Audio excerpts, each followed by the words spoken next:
chama na serikali umekuwa kiunganishi kikubwa sana.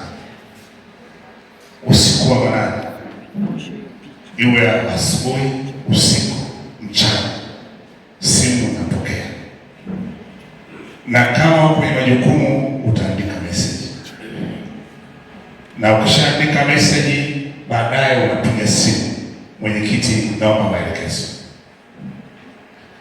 Tumethamini sana hilo kwamba wewe na sisi ni kiungo, kwa sababu umezaliwa kwenye chama, umekuwa katibu wa mkoa wa Mbeya,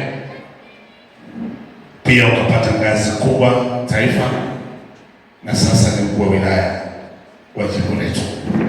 Kwa tukaona kamati ya siasa kwa upendo unaoonyesha kwenye chama kwamba tukupe ishara tu ya hati hii, uipokee kama shukrani, pia na kukutia moyo, na haya itakuwa endelevu na kwa wengine viongozi ambao watakuwa wanafanya kama wanaofanya. Vinginevyo niseme nashukuru. Basi kwa nia ya halmashauri kuu, basi muda huu naomba nikukabidhi.